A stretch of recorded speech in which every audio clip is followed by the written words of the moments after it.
Informamos y opinamos con Christian Hudtwalcker.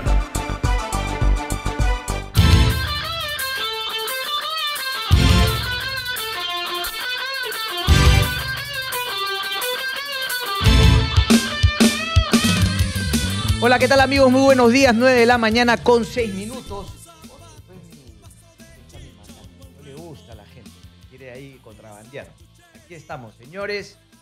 9 de la mañana con 6 minutos. Claro, todos los ojos siguen puestos en el Congreso de la República porque ayer no se ha logrado absolutamente nada. Continúan las peleas, pero también continúa esa incapacidad, ¿no?, de poder separar la paja del trigo, porque es alucinante cómo tras la presentación, ¿no?, del Nobel Mario Vargas Llosa, hablando justamente, no sé si de los errores cometidos, ¿no?, pero de las decisiones tomadas de cara a los resultados obtenidos. Estamos hablando obviamente de cuando él recomendaba votar por este, votar por el otro, votar por este, votar por el otro, ¿no? Siempre en contraposición al fujimorismo, ¿no? Era lo que había que hacer en ese momento, ¿no? Una serie de argumentos, etcétera, etcétera, para decir que finalmente pues nadie podía saber y nadie tiene por qué sentirse responsable de haber apoyado en su momento a corruptos, ¿no? A gente que tenía los anticuchos, no ahora que han salido, sino que habían dudas y en algunos casos certezas,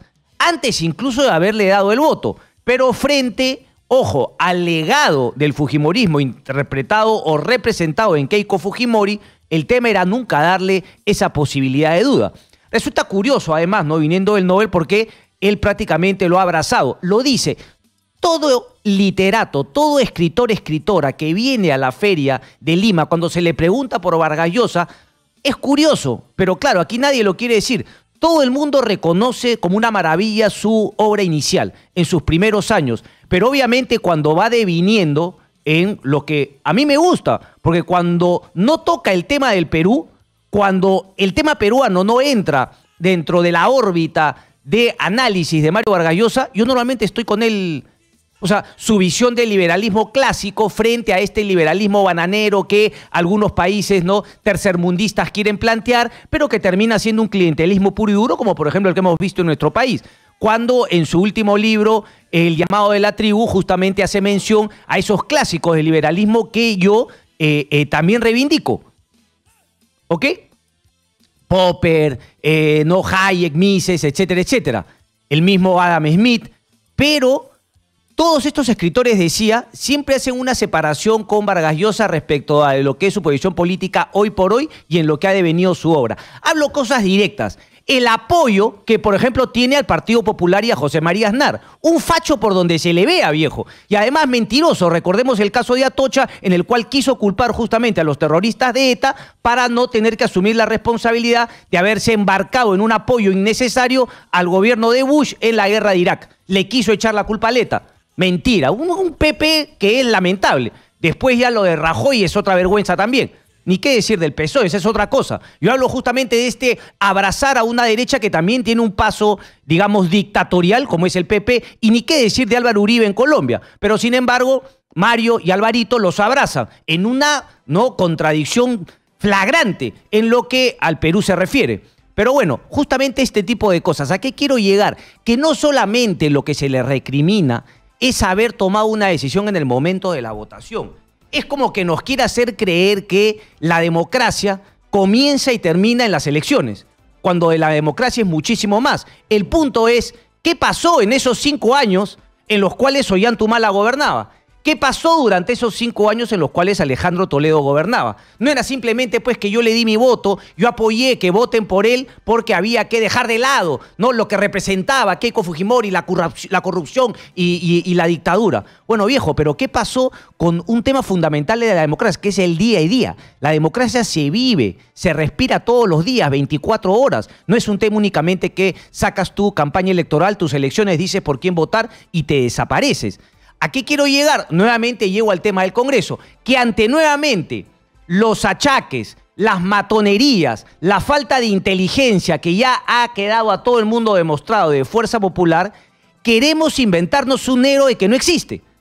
Ese héroe ¿no? Algunos lo están queriendo plantear en Daniel Salaverry. Por favor, Gino Costa, no has aprendido nada. ¿Por qué insistimos con la posibilidad de que Daniel Salaverry sea reelegido? ¿A quién le ha ganado? Es un niñato. Su único tema es haberse puesto, primero, haber llegado con el fujimorismo y después haberse opuesto al fujimorismo. Nada más, viejo. Entonces, lo que llama la atención es justamente ese tema, que se quiera, digamos, generar un niño héroe, un niñato héroe, justamente por pararse en las antípodas del fujimorismo, como si eso fuese un mérito. Es un tema de sentido común no coincidir con el fujimorismo, sobre todo en este último congreso y en estos últimos 5 años. Pero eso te convierte, eso hace que olvides cuando, por ejemplo, Cuarto Poder, que ahora lo defiende, hay que ver ayer la entrevista que le hacían a Yanet Sánchez. Yanet Sánchez tiene mucho de oportunismo en su denuncia, como también tiene de oportunismo el pedido que le hizo Salvador del Solar a Yanet Sánchez para que a Salaverry no lo mueva. Pero ayer han querido prácticamente neutralizar que Yanet Sánchez no tiene autoridad para haber dicho absolutamente nada. Le buscaban esto, le buscaban lo otro, una cosa alucinante, la verdad. Entonces ese es mi punto. Hay que ponerse de acuerdo y dejar a Daniel Salaverry, ya cumplió su año y punto. Vamos a buscar otra cosa, por favor. Hay otra cosa que me llama la atención también, porque nuevamente en la línea de haber apoyado a Toledo y a Humala y no reconocer todos los anticuchos que tenía, me parece alucinante que nadie comente cómo el señor Daniel Salaverry usa la hoy presidencia del Congreso que ejerce justamente para su reelección. O sea, es alucinante. Si fuese cualquier otro, hay que ver cómo le estarían cayendo que está haciendo uso del poder que tiene como presidente del Congreso de la República para buscar su reelección. Es alucinante. Esto, repito, independiente del mamarracho que todos los días nos muestra Fuerza Popular. Pero hacía justamente este paralelo con Toledo, con Humala y con lo dicho por el Nobel Mario Vargas Llosa, porque no se trata de decirlo y volverlo a cometer. Se trata justamente de aprender de los errores y decir, bueno, por más que hay una fuerza política que yo reconozco como antidemocrática, que por aquí, que por allá, es mi deber también reconocer y decir, ¿no? Visibilizar los errores, las faltas y los anticuchos que tienen otras personas y que no sea, ¿no? Que no sea óbice para que esa persona se salve de toda denuncia el único hecho de pararse frente a esta fuerza, ¿no? Torpe que ha sido Fuerza Popular en estos últimos años. Entonces, ese es mi punto, viejo. No se trata de que porque es el enemigo yo le acepto absolutamente todo. Volveremos a caer en el error con Alejandro Toledo, con Ollanta Humala, con Alan García, porque Alan García también lo fue a visitar, Mario Vargas Llosa. En fin. ¿Qué está pasando en el Congreso de la República? Nada, pues, ¿qué va a pasar? Si hay un presidente que lo único que hace en la agenda es justamente querer elegirse, hay una fuerza política que tiene sangre en el ojo y lo único que quiere es venganza, venganza, venganza, venganza. Y el Perú, que se jojó. Álvaro Tapia está en el Congreso de la República y nos tiene información. Álvaro, ¿cómo estás? Buenos días. ¿Qué tal, Cristian? Así es, sin duda un día recargado en el Parlamento Nacional. Te comento que a las 8 de la mañana, según la agenda del Congreso, estaba estipulado que se inicie la sesión de la comisión permanente. Sin embargo, se ha suspendido por la falta de quórum en esta comisión. Ahora, también hay otras comisiones que el día de hoy van a sesionar a las 11 de la mañana en paralelo al Pleno del Congreso. Se trata de la Comisión de Defensa al Consumidor, que va a sesionar a las 11 de la mañana. Y pues está previsto que el futbolista Miguel Elías, quien es presidente de dicho grupo de trabajo, presente el informe final sobre la investigación del incremento a los peajes que se otorgan durante las gestiones o se ha otorgado durante las gestiones de la exalcaldesa de Lima, Susana Villarán, y también Luis Castañeda Locio. Ahora, hay que señalar, según nos han comentado, que para las 10 de la mañana se estaría pues dando la Junta de Portavoces en el Congreso de la República dentro pues el hemiciclo principal, donde entre otras cosas van a decidir si es que se toca o no el tema de Pedro Chávarri. Lo que quieren la mayoría de portavoces es que el Pleno del Congreso en esta legislatura pues toquen el tema del ex fiscal Pedro Chávarri, quien es investigado por patrocinio ilegal. En ese sentido, pues, patrocinio real. En ese sentido, según nos han manifestado algunos portavoces, pues que a las 10 de la mañana se estaría iniciando esto y van a tratar de poner sobre la mesa esta decisión para que el día de la mañana, con o sin la presencia del ex fiscal de la Nación, pues se vea este caso y también, pues, si es que en esta oportunidad el caso, pues, la defensa técnica de Pedro Chávarri puede también el día de mañana estar en el hemiciclo, pero esto es lo que se va a ver específicamente el día de mañana. Ahora, también entre otros temas, hay que referirnos que en el Pleno del Congreso, el día de hoy a las 11 de la mañana, va a tener a bien ver las reformas políticas y se espera realmente llegar a un consenso. Sin embargo, hay diferentes parlamentarios quienes esperan realmente una culpa del presidente del Congreso, Daniel Salaverry. La información entonces que se tiene desde el hemiciclo de la República. Álvaro, sí, Cristian. Este tema de las disculpas, ¿quién lo promueve? A ver, cuéntame, ¿quién promueve un poco que bueno, no se va a proceder a la censura al presidente, si es que lo escuchaba ayer de Violeta, pero ¿qué es también de Fuerza Popular ese pedido, de la disculpa? Así es, lo que pasa es que hay un sector del fujimorismo, en este caso, quienes están evaluando en realidad quitar la moción de censura. Ayer también, según nos indicaban, que se habían reunido los diferentes voceros de las diferentes bancadas del Parlamento Nacional para que vean este caso y llegaron a un consenso, y es que en realidad querían que se toquen 2 puntos antes de que termine la legislatura. Se trata de las reformas políticas impulsadas por el Ejecutivo y también pues el caso de Pedro Chávarri. Sin embargo, pues como te menciono, en este sentido, pues están esperando en este caso una mea culpa por parte del presidente del Congreso de la República. Antes, pues, Álvaro, pero nadie entiende que la prioridad son del Pleno del Congreso. Entonces la información que se tiene, nosotros hemos tratado de hablar en este caso con Álvaro, y ya me mencionado precisamente que la actitud que ha tenido el presidente del Congreso no ha sido la adecuada, inclusive la falta de respeto a Rosa Bartra, todo ello sumado para que se le dé una moción de censura, y el día de hoy se están evaluando pues quitarlas. Son, ojo, 2 mociones de censura que tiene Daniel Salaverry para que salga del cargo, Cristian. Listo, no, parece que no me escucha. Vamos a la pausa y venimos.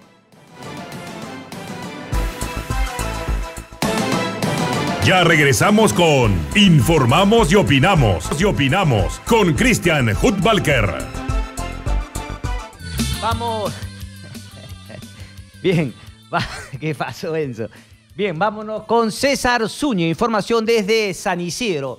Pico y placa, o como dijo ayer mi amigo Enrique Medri, pico y pala. Adelante, César.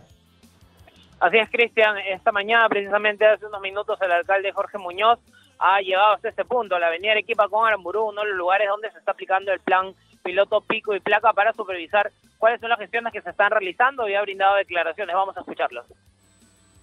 Primer día tenemos resultados muy positivos. Hemos medido que, por ejemplo, como hay transporte en estas vías, transporte que es medido por la propia municipalidad, el transporte ha aumentado su velocidad de 16 kilómetros por hora a más de 20 kilómetros por hora en estos corredores. Quiere decir que hay más fluidez. Quiere decir que al aumentarse también la rapidez con que los vehículos se desplazan, se pueden recoger más pasajeros. Eso es algo positivo, es algo bueno. Sin duda que hay todavía algunos temas que ir corrigiendo o ir mejorando, por eso que estamos en este plan piloto. Las sanciones de 336 soles, que es el 8% del valor de la UIT, se van a comenzar a imponer a partir del 5 de agosto. Ahora estamos en un proceso educativo. Hay una situación que estamos en el último día de las negociaciones y espero que siempre con el optimismo que me caracteriza, que puedan haber cosas buenas para poder ofrecer a la ciudadanía.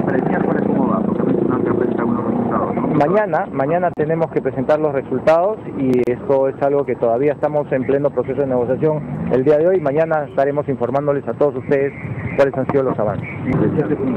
Mira, yo siempre lo he dicho, las encuestas no tienen que ser una razón para trabajar o dejar de trabajar. Nosotros trabajamos por la planificación que tenemos. Sin perjuicio de eso, le agradezco a los ciudadanos que están confiando en el trabajo que nosotros venimos realizando. Y aprovecho para reiterar mi compromiso. Mi compromiso es hacer todo lo máximo para tener una mejor ciudad. Queremos que Lima sea una ciudad vivible, una ciudad que sea más disfrutable, una ciudad donde todos nos sintamos cada vez mejor, y ese es el trabajo que está haciendo su alcalde. Bien, entonces parte de las declaraciones del alcalde Jorge Muñoz hablaba de 3 temas, ¿no? Uno, de la aplicación de pico y placa en su segundo día, de los resultados del primer día. En segundo lugar, habla de la negociación de los peajes, el cual el día de mañana se cumple ya los 45 días anunciados en mayo por la Municipalidad de Lima de conversaciones. con las empresas consorciadas de los peajes y cuál sería el resultado. En este caso ya él anunció el día de ayer en otro medio de comunicación que va a aplicar en todo caso alguna medida de no lograrse un consenso, y anunció también que con una de estas empresas, exactamente con la empresa consorciada de Lansan, que luego posterior a ello le consorció a otra empresa, en este caso que estas negociaciones no habían avanzado. Y en tercer punto, sobre las encuestas, que según se ha informado ha subido 7 puntos en la aprobación de su gestión. Entonces, el programa Cristian contigo en estudios. Excelente, César, gracias. Venía bien el alcalde, ¿no? Hasta este tema que comienza a hablar de tercera persona. Su alcalde, el alcalde así lo ha decidido. Muñoz, si venías bien, maestro. Yo tuve una discusión con él por el tema de Graña y Montero, finalmente se tiró para atrás, vamos a ver cómo acaba ese tema. Graña y Montero, si es que se quiere empezar a lavar la cara, como entiendo es su intención, también debería buscar la mejor manera de ceder finalmente es el proyecto, por ahí recoger únicamente los costos ¿no? ya invertidos y listo. Porque además, ojo, voy a hablar también el día de mañana, porque cuando la coyuntura no me gane, está claro que Graña y Montero también sabía de la coima de Irsa Norte, pagada justamente por la empresa Odebrecht, pagada además también Alejandro Toledo. La coima no es solamente por Irsa Sur. Y de ahí vamos a hablar también porque tengo en mis manos ya analizado y leído este famoso contrato que publicó Cuarto Poder el día domingo. Entonces, hay muchísima tela por cortar. Pero bueno, solamente para retomar el tema del alcalde, está bien lo de pico y placa, y sobre todo hacer algo nuevo que no sea únicamente meter cemento y hacer un carril más, que más que todo parece para la coima. Pero hay todavía algunas preguntas obviamente por hacerse, ¿no? El tema que yo conversaba ayer respecto de el transporte de carga, los volquetes, en la Panamericana Sur sobre todo, en la Avenida Canadá, eso sí no entran finalmente al pico y placa. Vamos a esa pregunta, a ver si es que se la podemos hacer a alguno de mis colegas. Vamos a volver al Congreso de la República con Álvaro Tapia, porque Álvaro, habíamos tenido unos problemitas con el enlace, pero el tema de la reforma, ¿no? Teniendo en cuenta que esto es fundamental, porque, claro, ya empiezan a aparecer, ¿no?, las voces que dicen, bueno, ahora sí con esto, con esta última pelea que ha habido en el Congreso, o Vizcarra o el Congreso, o lo vacan o lo cierra, que me parece la verdad una locura, pero ¿qué viene un poco para las reformas? Teniendo en cuenta también, Álvaro, que el presidente del Congreso ha dicho que la elección se va a hacer el jueves y no el viernes por el tema de los Panamericanos, que también me parece una locura. Cristian, hemos tenido unos problemitas en este caso con el retorno, pero sí. Te comento, bueno, básicamente hay diferentes estrategias que se están tratando de enmarcar durante toda esta semana, y como se recuerda, el presidente del Congreso ha mencionado que pues para el 25 de julio, es decir, para este jueves 25, se ha adelantado las elecciones para la mesa directiva del Parlamento Nacional. Hasta el día de mañana tienen los congresistas para presentar las diferentes listas. ¿Por qué? Porque el viernes 26, supuestamente es un día feriado por los Juegos Panamericanos, es por ello que están tomando esta decisión. Bien, viendo tu pregunta, Cristian, en este sentido, pues solamente hasta el momento el Pleno del Congreso ha aprobado una reforma política, eso sobre la inscripción y cancelación de organizaciones políticas con un nuevo texto sustitutorio, ha sido también exonerado de segunda votación. En ese sentido, pues, según tenemos entendido, hasta el día de mañana podría en este caso sesionar, van a tratar de acelerar y aprobar estos dictámenes, pero sin embargo, pues una de las estrategias que podría afrontar en este caso el propio Daniel Salaverry es tener como prioridad las dos reformas constitucionales que requieren modificar la Constitución, valga la redundancia, para poder de esta manera las otras 4 restantes tenerla en este caso durante la siguiente legislatura. Pero sin embargo, lo que hemos estado hablando con algunos parlamentarios es que pues se va a tratar de acelerar en realidad para tratar en estos días de aprobar todas las reformas políticas, y si es que faltase, por decir, una reforma política por aprobar, según nos han mencionado, luego de la elección de la mesa directiva, el nuevo presidente podría en esos momentos convocar nuevamente a un pleno para terminar, finiquitar con estas reformas políticas. Así es que nosotros vamos a estar atentos ante todas estas eventualidades. Ok, sobre todo el tema de las reformas constitucionales, porque se supone que si se quieren aplicar en el 2021, las que son reformas constitucionales necesitan de 2 legislaturas, así que tendrían que efectivamente ser votadas ahora porque un año antes ya no pueden entrar en vigencia para las elecciones. Sigue Álvaro ahí, yo tenía una última pregunta, ya me olvidé. ¿Cuál era la pregunta? Sí, Cristian, esas 2 reformas constitucionales necesitan de 2 legislaturas. Correcto. Por lo tanto, esos 2 son de prioridad en este pleno, así que se van a tratar de ver hoy o mañana. Álvaro, ¿quiénes son las personas que habrían faltado? ¿Cuántas personas habían para hacer quórum en la mesa? No es la mesa directiva, perdón, es la comisión permanente. ¿Quiénes son las personas que no permitieron finalmente que se llegue al quórum? ¿Cuántas fueron al final? Te comento que la mayoría han sido los parlamentarios fujimoristas. Están Jenny Vilcatoma, Alejandra Aramayo, Tamara Nemborgo, Rosa Bartra, Héctor Becerril, Karina Beteta, Galarreta, Letona, Gladys Andrade, Milagros Salazar, Freddy Sarmiento, Milagros Takayama. Son los fujimoristas que han faltado el día de hoy a la comisión permanente, y te comento que hace instantes nada más acaba de hacer una conferencia de prensa el congresista Jorge del Castillo, porque en esta comisión permanente se iban a tocar, entre otros temas, el tema de seguridad nacional. Pues como se sabe, el congresista Jorge del Castillo es presidente de la Comisión de Defensa, es por eso que el día de hoy ha expresado su malestar. Ahora, te comento que el día de ayer también para el tema de la reincorporación de Kenji Fujimori, Bocángel y Bienvenido Ramírez, los congresistas fujimoristas pues no llegaban al pleno, por lo tanto no había un quórum respectivo para poder iniciar pues el pleno en el Congreso. Es una estrategia que están tomando y nosotros estamos atentos ante todo eso, Cristian. Correcto. Listo, volvemos contigo en cualquier momento. Vamos a hacer una pausa y luego vamos a regresar con Antero Flores Arauz en enlace telefónico. Venimos.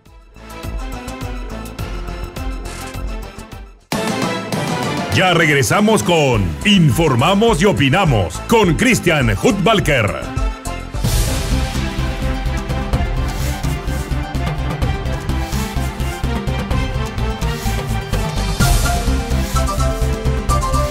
En Lima, 95.5. Exitosa, te informa con la verdad.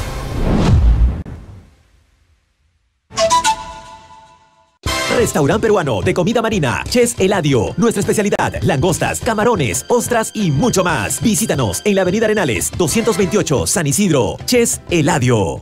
La Ciudad Blanca está de fiesta. ¡Feliz 479 aniversario! ¡Arequipa! Con el Festival de la Calle. Miércoles 14 de agosto. Llega desde Puerto Rico. La Universidad de la Salsa. El Gran Combo por Colombia. Los Latin Brothers. Y por el Perú. Es la última ronda ya la casita. Los 5 de oro. Corazón Serrano. Arequipa festeja. Miércoles 14 de agosto en el Estadio Humacoyo. Desde las 8 de la noche. Imposible perdérselo. Los fines de semana son para pasarla en familia, alegres y entretenidos. Por eso, tu diario Exitosa te regala los sábados el cuadernillo de pupiletras con 16 interesantes temas y muchas palabras por encontrar. Los domingos son para los pequeños del hogar, un cuaderno de trabajo con divertidas imágenes donde ellos podrán pintar, colorear y desarrollar su creatividad. Recuerda, sábados y domingos, gratis con Exitosa, el diario del Perú. Este sábado 27, reclama el cuadernillo de pupiletras número 4 y el domingo 28, el cuaderno de dibujo número 4. Continuamos con Informamos y Opinamos con Christian Hudbalker.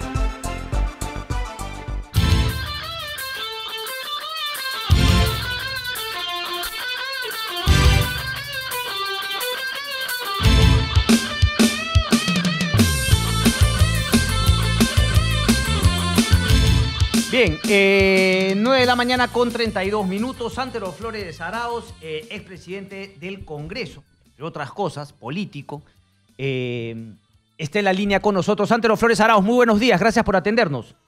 Encantado, Cristian, a tus órdenes. A ver, doctor Flores Arauz, ¿cómo ve, digamos, toda esta coyuntura de cara a la próxima elección de la mesa directiva del Congreso? Mi primera pregunta dentro del editorial era si es que le queda claro que Daniel Salaverry está intentando reelegirse y si es que es válido, digamos, utilizar las prerrogativas que le concede ser presidente del Congreso en todos estos últimos acontecimientos que pareciesen destinados a buscar su reelección.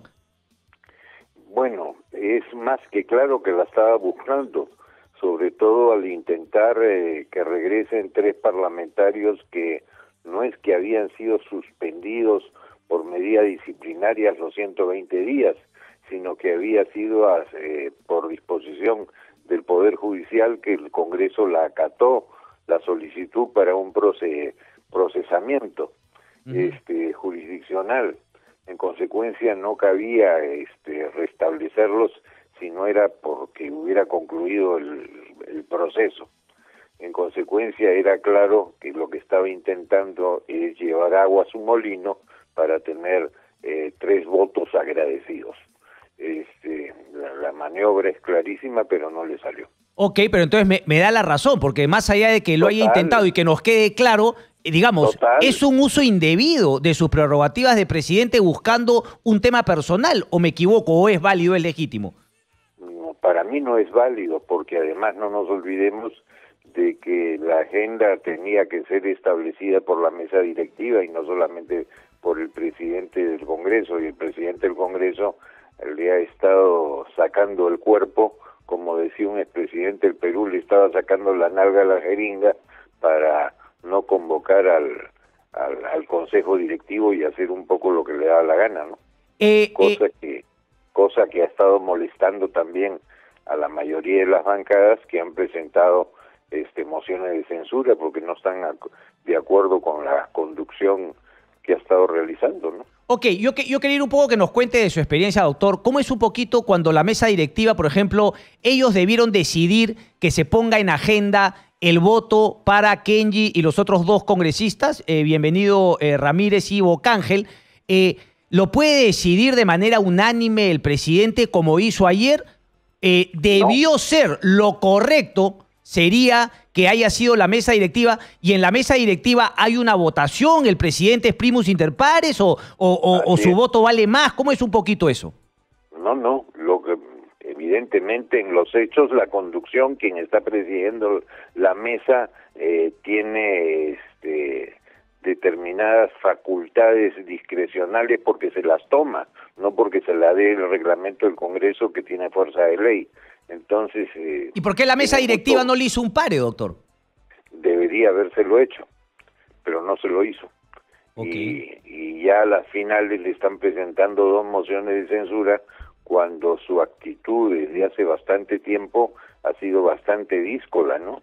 Y sobre todo para tratar de evitar o ganar tiempo para que no se vea una investigación que está en la Comisión de Ética del Congreso, ¿no?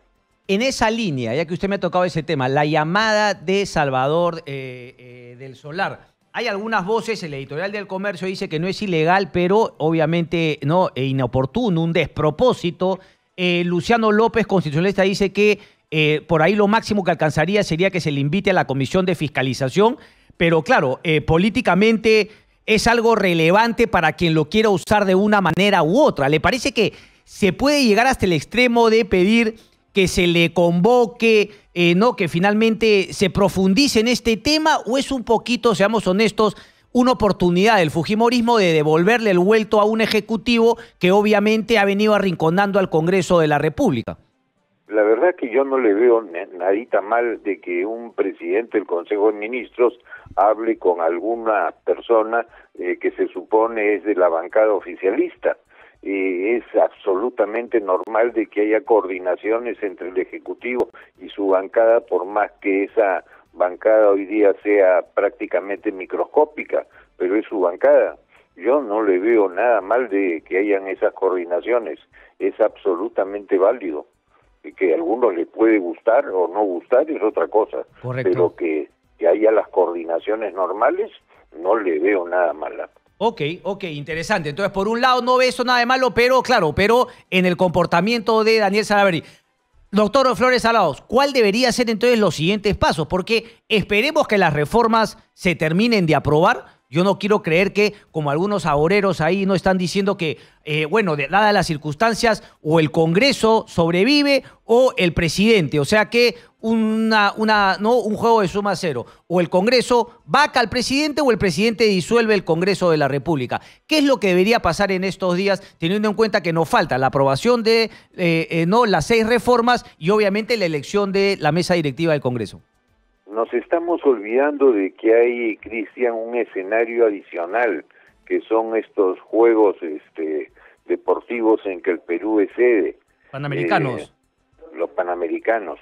El Perú es anfitrión de montones de países que vienen sus jugadores a estar en este evento que tiene una connotación no solamente de América, sino mundial, sí. Están puestas las vistas en el Perú de todas partes del mundo.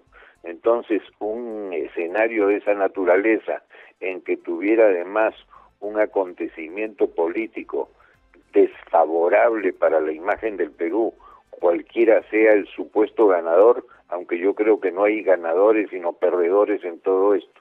Yo creo que habrán voces sensatas que adviertan que no solamente la solución sería mala, sino el momento pésimo. Correcto. ¿Por dónde cree usted que viene la próxima elección de la mesa directiva? ¿Quién sería su favorito? ¿Qué sería lo ideal? ¿Que la mesa nuevamente la presida el fujimorismo? ¿Que el fujimorismo sea la presidencia? ¿Que sea una lista alterna? ¿Que Daniel Salaverry se vuelva a reelegir? ¿Qué cree usted que sería lo mejor para, digamos, el bien del país? Yo creo que sería mejor una mesa multipartidaria y que ya durante 3 años la ha tenido voceros de Fuerza Popular. Yo creo que ahora habría que darle un poco de cabida a cualquier otra agrupación política, pero que sea una mesa directiva, insisto, plural. Una mesa directiva plural. Ok, Pedro Laechea, Luis Iberico, César Villanueva, Juan Cheput, Víctor Andrés García Belaúnde, irían en esa línea, esos nombres que se han barajado. Cualquiera de ellos podría hacer un magnífico papel, siempre y cuando guarden hígado y usen más neuronas que otra cosa. Correcto, pero dentro de la línea un poco de lo que decía Lourdes Alcorta, que se ceda la presidencia y que sea una mesa multipartidaria. Así es. Correcto. Una última, doctor, ¿se han conocido estos audios que ha publicado el diario El Comercio? Ahorita los vamos también a compartir con los oyentes, de esta conversación entre el presidente del Jurado Nacional de Elecciones, Ticona, y el señor César Inostroza. Primero, el fondo, el contenido de la conversación en sí. Ayúdame con esta señorita, renuévale el contrato, tú haz lo mismo por mí.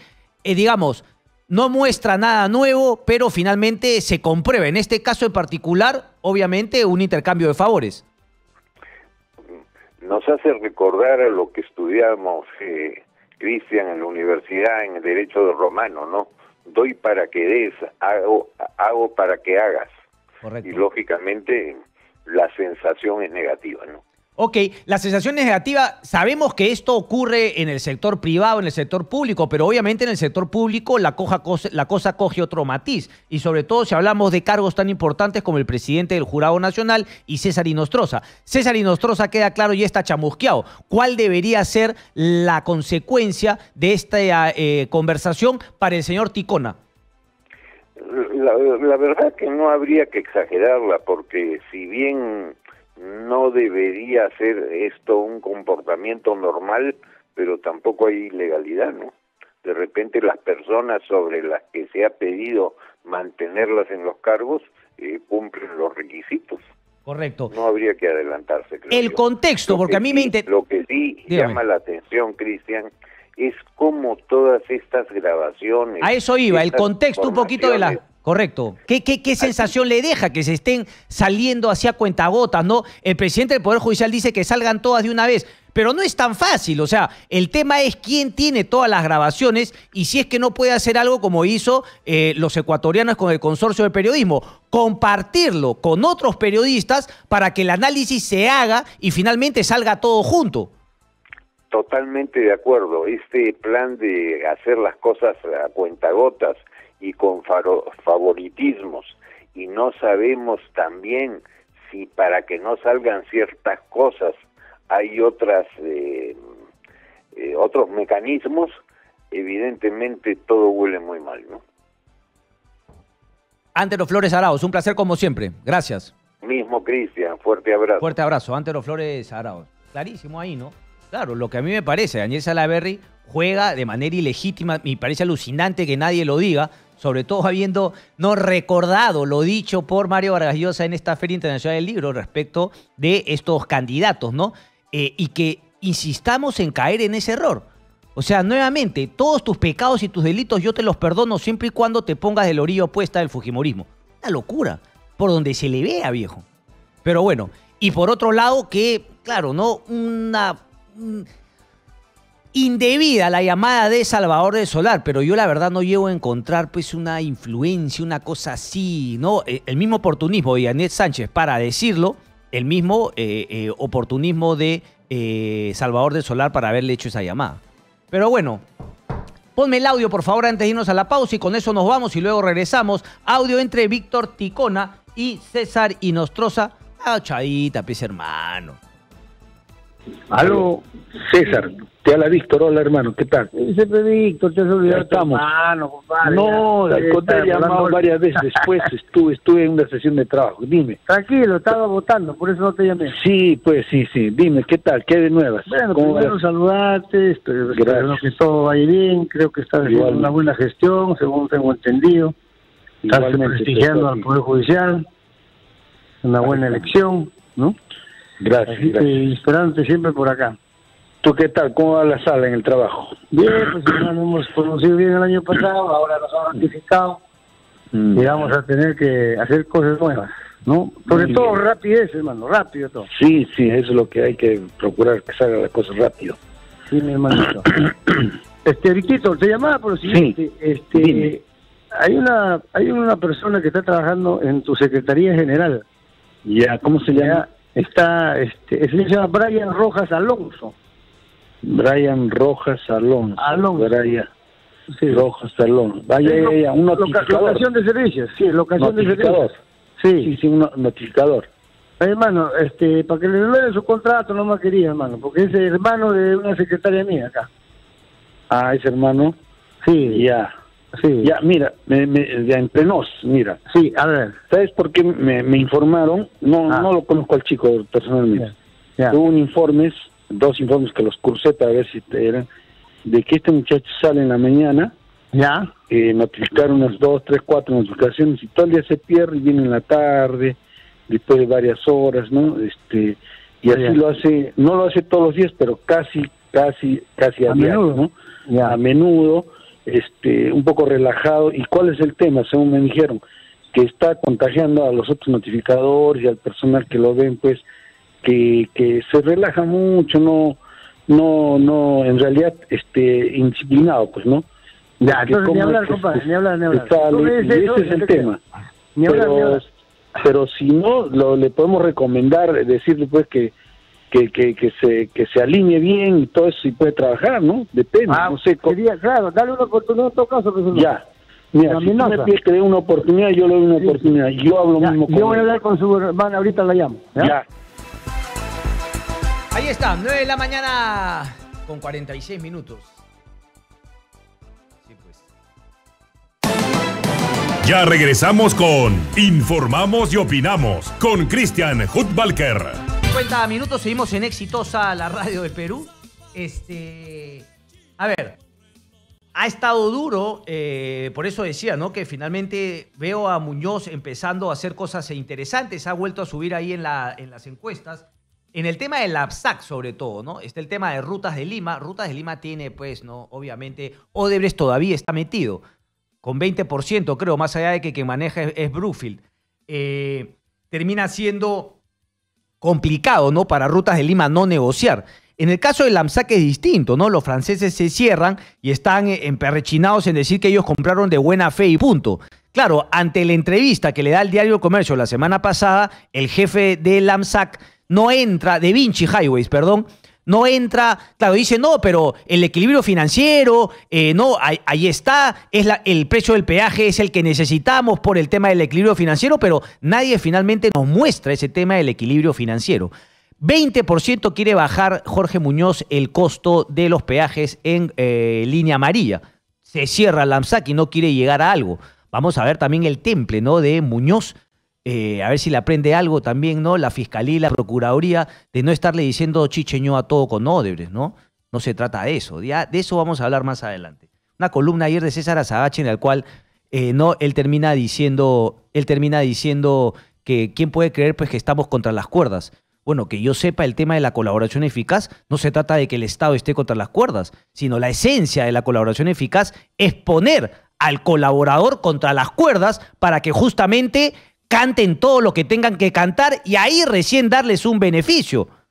Que alguien me diga, por favor, que el tema era que Odebrecht no nos ponga contra las cuerdas. Si estamos en eso, qué mediocridad. Pero bueno, el congresista Richard Arce está en la línea con nosotros porque se ve en la Comisión de Defensa del Consumidor justamente el tema de los peajes, el informe final sobre el incremento de peajes en Lima. Congresista Arce, muy buenos días. Muy buenos días, Cristian. Muchas gracias por la comunicación. Gracias a usted, congresista. Han convocado para cita el día de hoy de la Comisión de Defensa del Consumidor para las 11 de la mañana. Coincidentemente con la reunión del Pleno del Congreso, que también está convocado a esa hora. En realidad hay un tema pendiente que es el informe final de la delegación que ha recibido la comisión para que como comisión investigadora pueda evaluar los contratos y las adendas que se han hecho al tema de las rutas de Lima y la línea amarilla. Evidentemente un tema bastante controversial que en las últimas semanas ha salido a luz información más detallada que incluiría coimas de por medio pagadas tanto en las gestiones del señor Luis Castañeda y la señora Susana Villarán, que requieren una investigación a profundidad.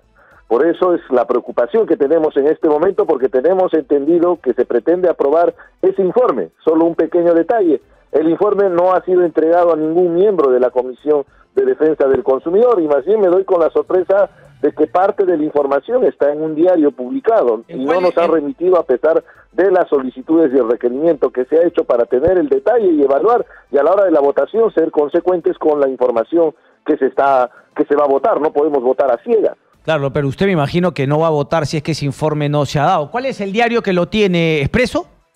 Gestión. Gestión.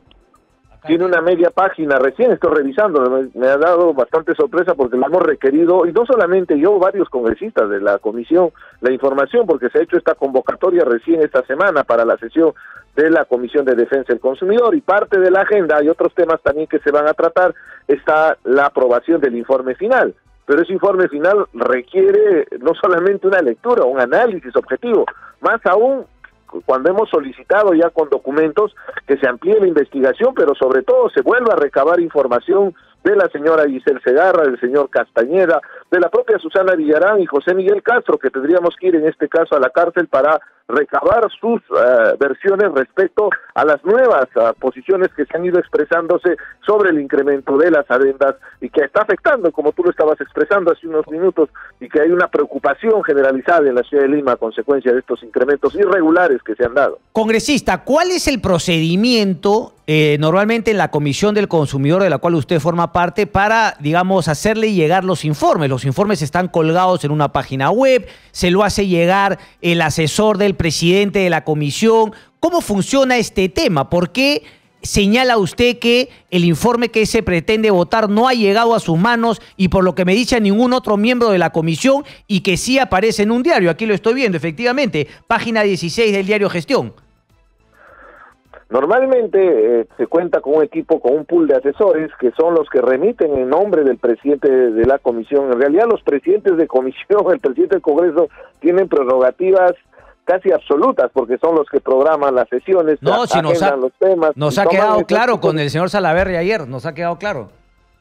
Y este extremo hace que, por ejemplo, los asesores debieron haber remitido al momento de la convocatoria a la sesión los documentos anexos a la agenda. Es una cuestión elemental, no necesitas mayor información, aunque el reglamento también establece de que la información tiene que ser entregada y es de manera virtual al correo electrónico para no estar gastando en impresiones y podemos revisar la información de manera detallada. Una última. El asunto es que sí.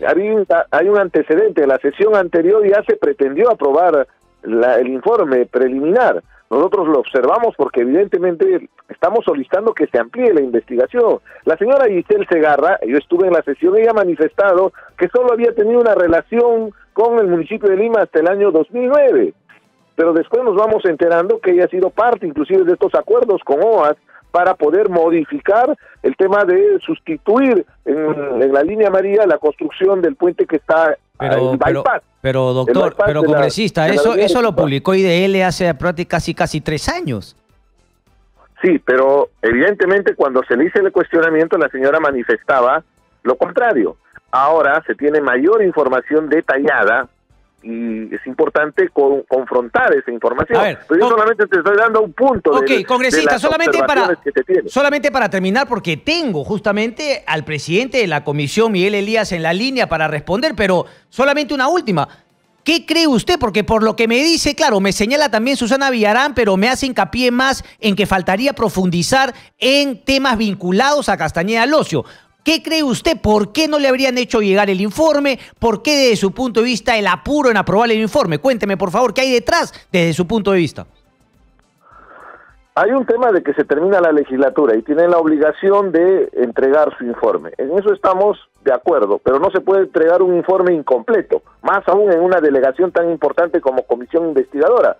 Y el acuerdo de la comisión debería ser solicitar al Pleno la ampliación de la investigación para poder entrar al detalle. Es así de simple. De caso contrario se presta la suspicacia de que se quiere blindar, se quiere proteger a alguien, y eso sería realmente un despropósito para el trabajo que se realiza en el Congreso de la República, allá de todos los cuestionamientos. Ya tenemos el antecedente del informe de la Comisión Lavallato. Pero el informe encuentra responsabilidad tanto en la gestión de Villarán como la gestión de Castañeda. ¿Por qué que no le den la ampliación, congresista, significaría que están queriendo blindar a unos?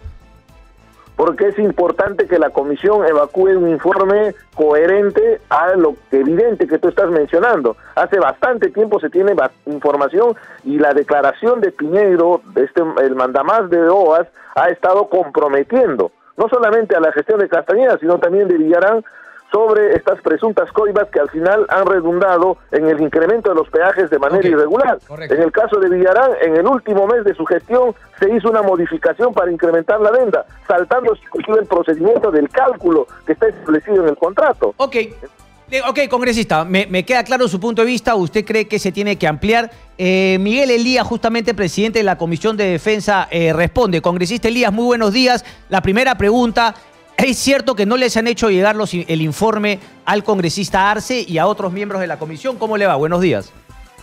¿Cómo estás, Cristian? Muy buenos días. Bueno, es lamentable lo que acaba de decir el vicepresidente de la Comisión de Defensa del Consumidor.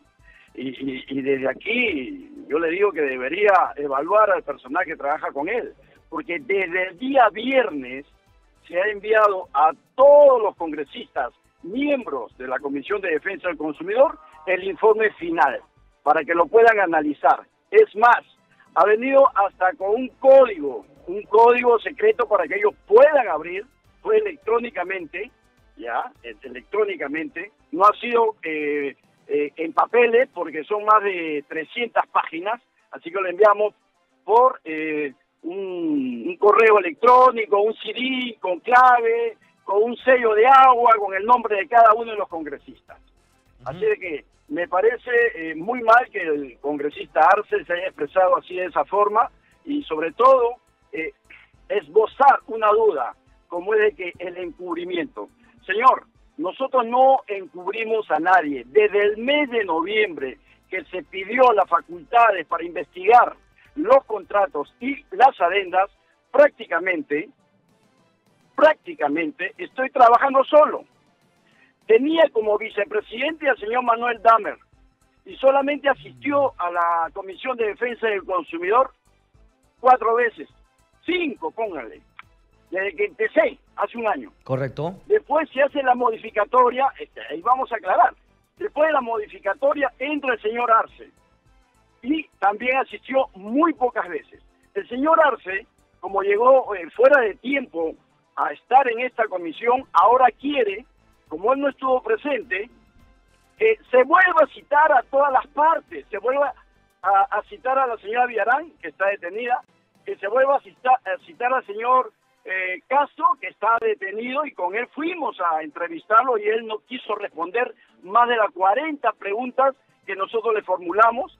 Se quiere invitar nuevamente al señor Castañeda, que cuando fue a la comisión no dijo absolutamente nada. Y no va a responder nada. Correcto. Entonces, por favor, hemos hecho un trabajo. ¿Cuál sería la intención? Le tengo que hacer la misma pregunta, ¿no? Que le hice, porque claro, estamos entrando al tema de las especulaciones. Le solté la pregunta para que se explaye, le hago la misma a usted. ¿Cuál sería la intención de esta denuncia del señor Arce, desde su punto de vista? Bueno, yo no sé. Y no quiero especular porque no soy hombre de especulaciones. Mejor. Yo soy una persona recta y me desenvuelvo así en todos los ámbitos. Correcto. Si el señor Arce quiere, según la carta que me ha enviado, extender, nuevamente citar a todo el mundo, pues bueno, que lo haga en la siguiente legislatura. Correcto. En el informe que no ha leído, yo estoy esbozando que se puede seguir investigando. Es más, sugiero de que se convoque una comisión ad hoc. Correcto. Una comisión ad hoc para que sigan investigando este tema. Clarísimo. Yo pedí facultades hasta el final de esta legislatura y he cumplido, señor. Correcto. Clarísimo, congresista. Sería bueno en todo caso que es un asesor suyo cuelgue finalmente, no sé, la confirmación de que este CD o de que este correo electrónico llegó a manos del señor Richard Arce para que finalmente por lo menos ese argumento no quede aclarado. Le agradezco mucho, Miguel Elías, por su participación, también al congresista Richard Arce, pero claro, muestra un poco lo que es el Congreso de la República, ¿no? O sea, es todo cómo lo utilizo, llegar al tema, al fondo, a la chamba, no importa, o sea, todo cómo lo utilizo yo para mi beneficio, para lo que quiero denunciar, para quien quiere justamente no atacar y tildar de corrupto, de demonio, en fin. Pausa y venimos. Mientras esto ocurre, en el Reino Unido lo han elegido a Boris Johnson, como el nuevo... ¡Ay, mamita! Ese es un personaje. Ya les cuento. Pausa y venimos. Ya regresamos con Informamos y Opinamos con Cristian Hutbal.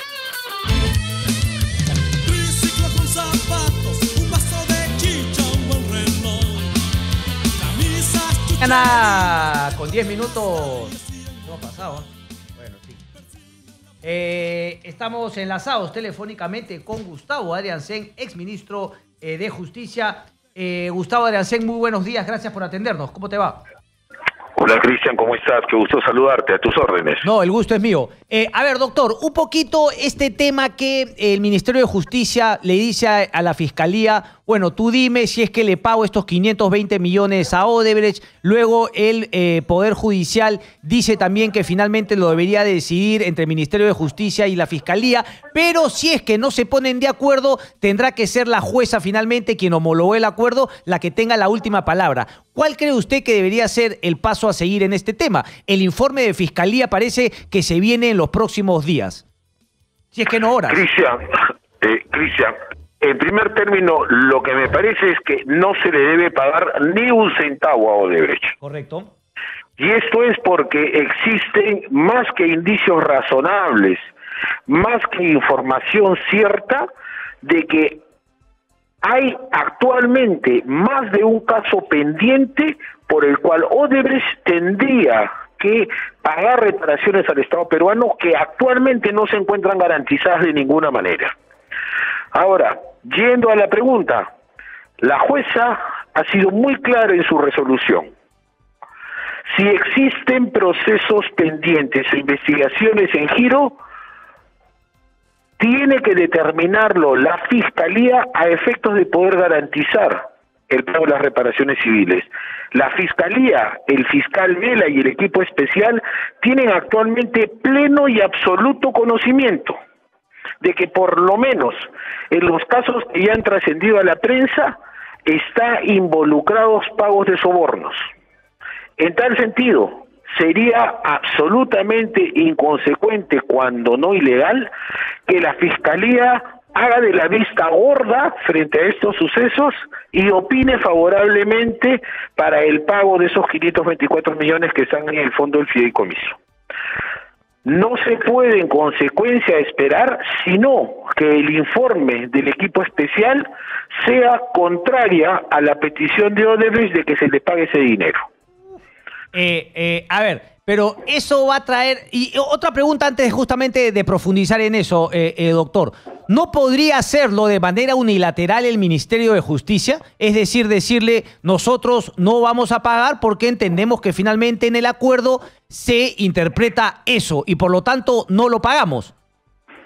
Bueno, siempre podría hacerlo el Ministerio de Justicia, pero para que no sea objeto de una impugnación, de una apelación a esta decisión de carácter administrativo, me parece que deberíamos actuar de acuerdo a como lo ha previsto la jueza. Okay. La Fiscalía disponiendo que no se entregue el dinero y el Ministerio de Justicia comunicándoselo y punto, se acabó. Claro, lo que pasa es que la Fiscalía, perdón doctor, la Fiscalía podría un poquito lavarse las manos y decir, bueno, nosotros, porque claro, no hace, digamos, un juicio de valor, sino dice, hemos encontrado que hay tales investigaciones.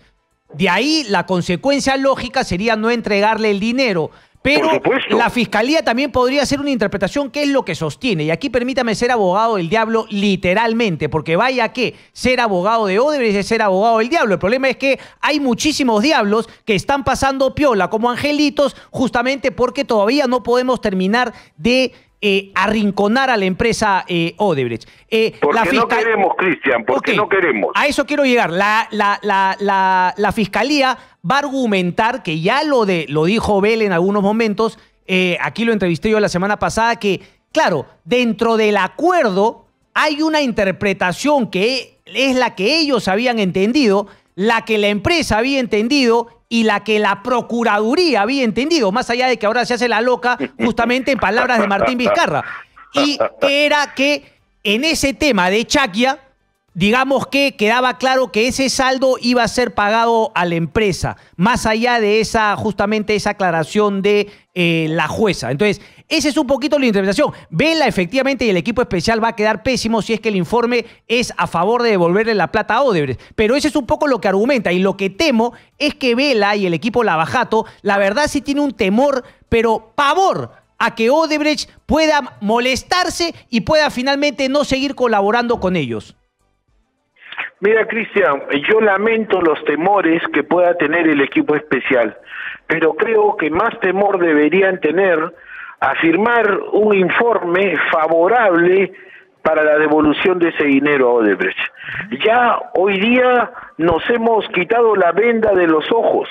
Ya hoy día no podemos seguir creyendo que Odebrecht es un colaborador sincero. Odebrecht le ha mentido al Estado peruano y le ha mentido al equipo especial, ocultando información sobre más de un proyecto en el cual habría estado pagando sobornos. Esa es una inconducta del colaborador que estuvo obligado desde un principio a decir toda la verdad. No la verdad que le convenía, no la verdad por partes, sino toda la verdad. Hoy día Odebrecht ya no se puede pretender acoger a ningún tipo de beneficio como colaborador eficaz de nuevas investigaciones que han salido a la luz gracias a investigaciones provenientes de periodistas extranjeros. Hoy día no necesitamos más, la información que Odebrecht pueda revelar ya nos resulta absolutamente ineficaz, pues ya la conocemos, ya sabemos qué trae My White Days, ya sabemos qué trae Drowsys y ya sabemos cuál es la ruta del dinero y a quién se les ha pagado. En consecuencia, a mí me parece que en este estado honrar el acuerdo firmado, cierto, tenemos que honrarlo y tenemos que respetarlo, pero sobre nuevas investigaciones no tenemos por qué tener ninguna consideración con Odebrecht, y si se molesta, mira, es lamentable, y si eso le genera pavor al equipo especial, también es lamentable. Buen punto entonces, desde su punto de vista entonces, la Fiscalía, el Estado peruano, todos en general, no deberíamos tener ningún tipo de miedo en que finalmente se rompa ese acuerdo. Toda la información ya está asegurada y obviamente volver a a una situación de negociación previa para ahora sí inclinar la cancha. Lo que pasa es que, repito, me parece que la Fiscalía tiene temor a que Odebrecht patee el tablero cuando debería ser al revés. Quien debería morirse de miedo de que el acuerdo se caiga debería ser la empresa Odebrecht y no justamente estar amenazando con que ya no van a colaborar. Ahora, mi pregunta es otra y con esta termino, doctor. ¿Por qué si es que entramos a este punto de que no se le tiene que devolver dinero, por qué ser tan benevolente y creer únicamente que a mí la verdad nunca se me cayó la venda porque yo nunca la tuve? A mí me pareció que siempre el acuerdo era beneficioso para la empresa Odebrecht y que la Fiscalía no había hecho su chamba. Pero, ¿por qué no creer entonces que no es que solamente se ha dado cuenta el equipo especial que Odebrecht mentía, sino que parte del cálculo fue efectivamente proteger a Odebrecht respecto de las otras obras que se sabía había coima? Gasoducto del Sur, Irsa Norte. Se sabe ahora que el equipo sabía que ahí habían coimas, pero sin embargo aceptó lo que Odebrecht le dijo. Ya que nos vamos a ese tema, ¿por qué no ir más allá y decir, no habrá habido un ocultamiento de parte del equipo especial Lavajato para poder firmar ese acuerdo únicamente con 4 obras y tener toda la información que necesitaban para haber metido preso a Keiko, a Ollantumal, etcétera, etcétera, etcétera? Mira, Cristian, a estas alturas del partido siempre es posible hacer una lectura como la que tú estás haciendo. Sin embargo, todo eso habría que probarlo. Sería muy lamentable, Cristian, que después de haber depositado nuestra confianza en el equipo especial nos las defrauden de esta manera. Si ellos han tenido conocimiento de la existencia de pagos de sobornos en Irsa Norte o en Gasoducto Sur, debieron decirlo desde un principio. Pero no es que hay que probarlo, aceptar el Gustavo. chantaje de la empresa.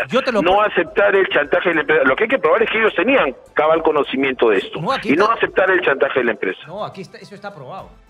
Ahora, de ser así, tenemos que presumir entonces que en algún momento se estuvieron protegiendo a los involucrados en esos casos de soborno y se aceptó solamente una información selectiva para perjudicar a otros. Eso sería muy dañino.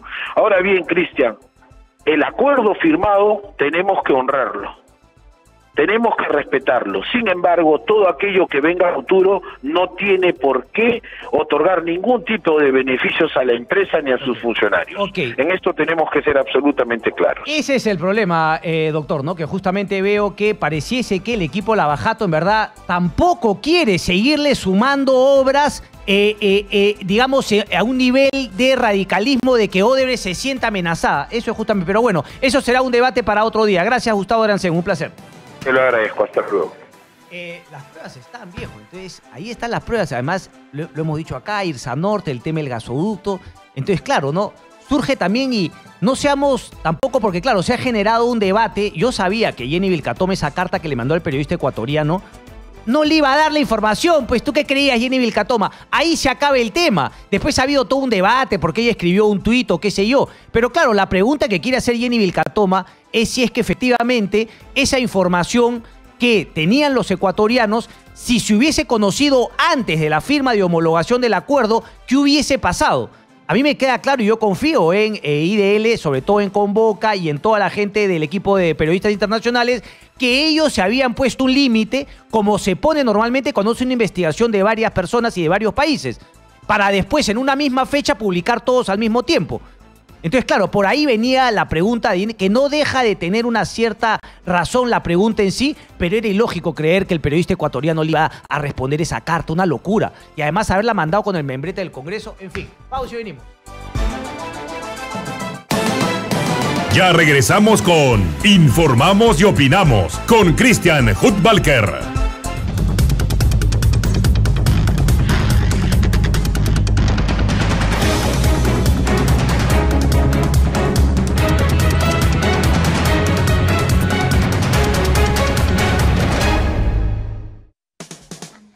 Las entrevistas más polémicas y reveladoras del mundo del espectáculo ya están en Exitosa. Llevo tanto tiempo acechándote, y tú te vas jugando a enamorar. Con el análisis real, pero desenfadado de la farándula. Voy a asumir este último tramo del proceso, como siempre lo he hecho, con la frente en alto y voy a acatar dignamente lo que el Poder Judicial de mi país me diga. La sentencia que pese sobre mí la voy a recibir como todo ciudadano honesto, porque así fui criado por mi madre. Agárrense, porque de lunes a viernes a las 7 de la noche, #YoCarlos por Exitosa. Impactantemente, Agua Azul ha rebasado éxitos en taquilla a nivel nacional. En conciertos monumentales. El amor que me diste nunca fue. Las canciones que todo el mundo pide y baila. Pero siempre. Con la voz romántica de Lucho Paz. Agua Azul, desbordando todos los pronósticos, han llegado a ser los número 1 de la cumbia. Al leer la nota yo enloquecí. Agua Azul. Agua Azul. Contáctenos.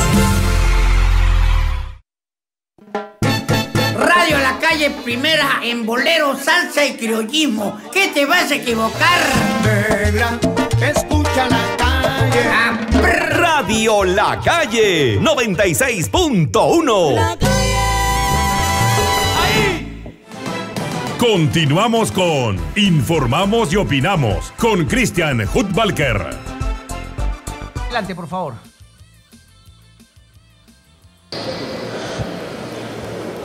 Gracias. Continuamos en el Parlamento Nacional. Estamos acompañados del congresista del Castillo, integrante de la célula parlamentaria Aprisa. Congresista, bienvenido a Exitosa. Hoy la comisión permanente no ha podido sesionar debido a la falta de quórum. En ese sentido, eran temas trascendentes para la Comisión de Defensa que usted persigue. Sí, yo lamento que hayan boicoteado esta sesión por razones de orden interno entre algunas personas. Pero estaba prevista toda esta agenda, 8 puntos de seguridad ciudadana, que eran indispensables, que los hemos preparado con todo esmero, debidamente coordinado con el Ministerio de Defensa, con el Ministerio de Interior, ¿no? Con la Presidencia del Consejo de Ministros, con la Policía Nacional, y resulta que porque un grupo está peleado con el otro, no le dan quórum a una sesión importante. Entonces ellos resuelven su problema de esa manera, pero perjudican a la población. La ciudadanía está siendo perjudicada porque en lugar de tener normas serias de seguridad, entonces la dejamos de lado porque privilegian un pequeño lío doméstico, ¿no? Ahora, congresista, ¿qué puede decirle a sus colegas que han faltado el día de hoy? Yo creo que tienen que hacer una reflexión, ¿no? O sea, no pueden privilegiar un tema menor, casi personal, diría yo, ¿no? Y si fuera partidario, ese tema partidario no puede estar por encima de la seguridad ciudadana. La seguridad ciudadana no tiene partido, no tiene una línea política. Es de todos y para todos. Por tanto, yo quiero hacer esta reflexión a la tranquilidad, la seguridad y la estabilidad emocional, porque la sesión de ayer ha sido realmente bochornosa, por enfrentamientos, cruce de palabras, dimes y diretes. El pueblo nos está viendo y algunos cuantos nos meten en estos líos. Yo creo que eso no es justo. Hay que hacer un llamado de serenidad y de tranquilidad, si es que queremos avanzar. Si no, daremos un pobre papel, ¿no? Congresista, viendo ese tema, ¿usted apoyaría la moción de censura que se ha presentado contra Daniel Salomón? Fíjese, yo creo que lo que hay que buscar es un ambiente de mayor distensión, porque fíjense, están con el sable desenvainado. ¿A dónde vamos a llegar con eso? ¿Qué gana el pueblo peruano con eso? El pueblo peruano gana si es que le damos nosotros, digamos, un buen ejemplo. Estamos en la víspera de inauguración de unos juegos importantes, está toda la prensa del mundo y acá estamos peleando, pensando en otra cosa que no tiene nada que ver con la realidad de la calle. Francamente, yo creo que hay que corregir eso muy rápidamente. Muchísimas gracias, congresista. La información entonces que se tiene desde el Parlamento Nacional, informó Álvaro Tapia para Éxitos. Bien, gracias Álvaro por esa información. Jorge del Castillo. 11 de la mañana arranca el Pleno del Congreso y a ver si es que ahí se ponen las pilas para tratar el tema de las reformas. Vámonos a la pausa, vamos con nuestro invitado. Bien, aquí está con nosotros Santiago Roncaliolo, él es escritor, periodista también. Santiago, ¿cómo estás, maestro? Un placer tenerte por acá. ¿Cómo va eso? Gracias por la invitación. Siempre en España, cuéntanos un poquito qué estás haciendo, dónde estás viviendo, porque hasta hace poco leía las columnas tuyas en el Diario del Comercio, pero no están ya. No, por exceso de trabajo, no por otra cosa. Como varios... Nacho, qué gusto, como maestro. había varios movimientos, todo el mundo me dijo, ¿ahora qué ha pasado con el reprimido? Y dije, no ha pasado nada, simplemente tenía muchas historias. A mí lo que más me gusta es contar historias, y entonces llevo unos años escribiendo muchos guiones, muchos proyectos creativos diferentes, una audioserie que hemos producido en México, una serie que abrimos en España, un libro para niños, que es el que vengo a presentar en el Perú, y todos estos proyectos creativos me sacan de la actualidad. Simplemente no estoy suficientemente informado y con tiempo para... ¿Has estado viviendo entre España y México también? Te he escuchado un dejito también. ¿Has absorbido un poquito un dejo mexicano? Poquitito. Dice mi esposa que yo me mimetizo. Que cuando hablo con peruanos me pongo más peruano, que cuando hablo con españoles me pongo más español. Que crecí en México, entonces que cuando hablo con mexicanos... Yo no sabía eso. Había crecido en México también. Mexicano, pero en este momento lo que pasa es que están pasando cosas muy interesantes para la cultura y para las historias, que es que la tecnología hace que puedas escucharlas o verlas en todo el mundo en español. Entonces se está creando un espacio muy interesante hispano para los guiones, las audioseries, los libros. Y eso es fascinante. Ahorita vamos a entrar al libro en sí, pero cuéntame un poquito, ¿cuáles guiones, para qué series has venido trabajando un poco? Bueno, entre otras cosas hemos hecho un proyecto con Tondero, para hacer una serie sobre la toma de la Embajada de Japón por el MRTA en el año 96. Escribimos con Josué Méndez, con Patricia Romero y un equipo espectacular de guionistas y productores. Y otras que, como no han salido, no me dejan hablar nada. Eso es otra cosa. Estos no te dejan decir nada hasta que no salgan. Pero en varios países hay muchos proyectos muy atractivos ahora mismo. La política peruana, ¿la viene siguiendo? ¿Siempre te da la curiosidad, te da el tiempo? ¿O justamente esta agenda recargada en escribir, ¿no? Ficción, los guiones que te gustan, te aleja un poquito? Porque imagino que también la realidad es parte de ese insumo para poder también generar ficción. La sigo y sigo hablando con mis amigos peruanos y viniendo a Perú, o sea que es imposible escapar de ella. Lo que pasa es que ya hace algunos años que tengo la impresión, esto lo detestan todos cuando lo digo, pero de que no estamos tan incivilizados como creemos. Correcto. Las cosas en el Perú se resuelven, te guste quien te guste, se resuelven institucionalmente, se resuelven dentro de los cauces legales, por lo general. Van presos el presidente, van presos, sí, por lo menos van muchos. Correcto. O sea, que antes no iba ninguno, ¿no? Pero es interesante esa visión desde afuera, ¿no? Porque claro, desde adentro la vorágine no te absorbe y finalmente sientes que este es el peor lugar del mundo. Pero claro, desde afuera, sobre todo si es que uno lo compara con otros tiempos, la cosa va un poco caminando, es un poquito la sensación que te deja. De hecho, yo siento que España es un país con más problemas en este momento para ponerse de acuerdo, para llegar a consensos, donde cada vez se insultan más y se atacan más. Y Perú está un poco en el proceso contrario. Pero cada vez que vengo a Lima hay dos cosas que todos me repiten. Este es el invierno más frío que ha habido en toda la historia.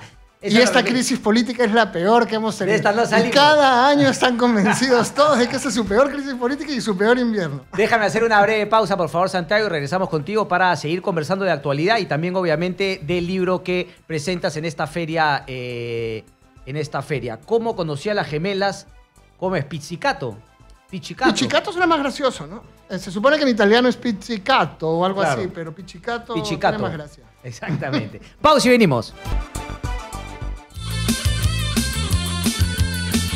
Bien, 10 de la mañana con 33 minutos. Seguimos conversando con Santiago Roncaliolo. A ver, Santiago, te quería preguntar un poco para pasar al libro de la política peruana. Yo siempre he seguido tus columnas. Bueno, ahora me has contado que por razones de chamba no has podido continuarlas, pero ¿cómo ves un poco, sobre todo, llegas en esta coyuntura de 28 de julio, las reformas políticas, si es que se aprueban sin perder la esencia, si es que se cierra el Congreso? ¿Cómo ves un poco la situación del país? Bueno, yo la veo en un momento decisivo, pero básicamente el proceso pase lo que pase, no me atrevo a decir que va a pasar, pero pase lo que pase, hay muchas cosas que se van resolviendo dentro de los cauces, como dije hace un rato, y judicialmente. Sin llegar a esos extremos que normalmente siempre los saboreros plantean. Sí, porque además la gente lo está pidiendo. Hay algo muy importante que yo creo que ha pasado en los últimos años, que antes era mucho más normal decir que alguien roba pero hace obra. Ahora la gente está realmente furiosa con la corrupción. Y eso obliga a todo el mundo a comportarse. Lo mismo en temas de género. Yo creo que tenemos una población mucho más activa de la que hemos tenido nunca. Un público, también de los medios de comunicación, que exige menos grito y más credibilidad y que quiere marcarle la cancha a los políticos, ¿no? Y eso es lo más importante, que la sociedad civil se involucre y se indigne cuando las cosas están mal. Y eso es la garantía de que, yo no sé cómo se resuelvan estos temas de coyuntura, pero que no se resolverán a patadas, ni a balazos, ni con sobresaltos, ¿no? Ahora, dentro de estas reformas, no sé si has tenido ocasión un poquito de revisar, sobre todo esas 6 que se han planteado con cuestión de confianza en el Congreso de la República, pero claro, algunas voces plantean que lo que estamos intentando es fortalecer un sistema de partidos políticos que no tuvimos hace algunos años, pero que es un modelo que finalmente ya caducó en otras partes del mundo. Y la pregunta iba un poquito por tu experiencia en España. Claro, ahí un poquito que se ha polarizado aún más, ¿no? El surgimiento de Podemos, pero ahora tenemos a Vox, que está justamente al otro extremo. La incapacidad de ponerse de acuerdo, poniendo por delante los intereses del país, ni siquiera se dan, digamos, las condiciones para crear gobierno. Podemos, creo que acaba finalmente, el Partido Socialista ha dicho que no va a hacer alianza con ellos. Vamos a ver, estamos en estos días. En ese tema, ¿no? Pero un poquito, ¿cómo ves eso a nivel mundial? Ya no solamente el Perú únicamente, sino de la experiencia que vas recogiendo en tu pase, en tu vida en España, paseando por México, ahora que está López Obrador, etcétera. Bueno, yo creo que lo que le pasa a Europa en general y a Estados Unidos también es que hay una gran confusión de a dónde vamos y cuál es el proyecto. De manera que la gente se va encerrando en su tribu. Europa se vuelve cada vez más nacional, el de izquierda se vuelve más de izquierda, el de derecha se vuelve más de derecha, y cada uno se enroca en su tribu para disparar hacia afuera, ¿no? La posibilidad de tener matices, de tener acuerdos, de conversar civilizadamente y organizarnos está incluso mal vista por los votantes, que lo que quieren es castigar al otro brutalmente, ¿no? Y eso está haciendo que las opciones políticas sean cada vez más extremas y cada vez más incapaces de pactar. Ocurre en Estados Unidos, donde hay un gobierno mucho más extremo de lo que habían sido los republicanos, pero con un ala demócrata también mucho más a la izquierda de la que habían tenido los demócratas. Ocurre en España, como tú lo has dicho, y va ocurriendo en todo Occidente, ¿no? Es un Occidente que ha sido siempre muy grande, muy poderoso y que de repente no sabe para dónde ir, no sabe qué es lo que quiere de sí mismo. Correcto. Pero todos esos extremismos, afortunadamente, incluso como tú lo has dicho en el Perú, encausados dentro de una institucionalidad que por el momento no tiene visos de que vaya finalmente a caerse. Pero deteriorándose en Estados Unidos y en Europa de maneras que antes no se veían. O sea, hay grupos pidiendo que se cierren medios de prensa en España y hay un presidente atacando a los medios de prensa en los Estados Unidos. Hay la situación de derechos humanos de los migrantes. Hay una cosa muy interesante que ha pasado.